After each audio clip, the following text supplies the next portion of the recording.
Khairpur Nathan شاہ میں بجلی کی لوڈ شیڈنگ کا دورانیہ 20 گھنٹے سے تجاوز کر گیا۔ خانپور فیڈر میں بجلی کی طویل بندش کے خلاف شہریوں کا پارہ ہائی ہو گیا۔ شہریوں نے ایس ڈی او وابڈہ اسرار باجکانی کے خلاف احتجاجی مظاہرہ کیا اور شدید نعرے بازی بھی کی۔ رپورٹ کریں گے سید صفدر علی۔ سب کو جی دادا گیری، سب کو جی دادا گیری،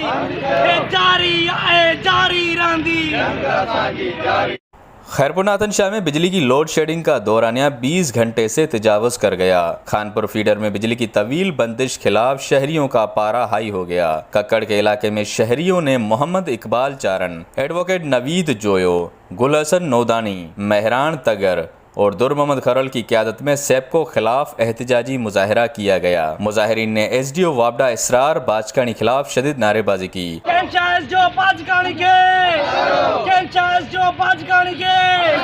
اس موقع پر مظاہرین کا کہنا تھا کہ خانپور فیڈر میں بجلی کی طویل بندش کے باعث جینا حرام بن چکا ہے۔ ایس ڈی او وابڈہ اسرار باجکانی ماہانہ بھاری رشوت کے عوض غیر قانونی بجلی کے استعمال کروانے میں مصروف ہیں۔ مظاہرین نے وفاقی وزیر پانی و بجلی اور سیپکو کے اعلیٰ حکام سے نوٹس لینے کا مطالبہ کیا۔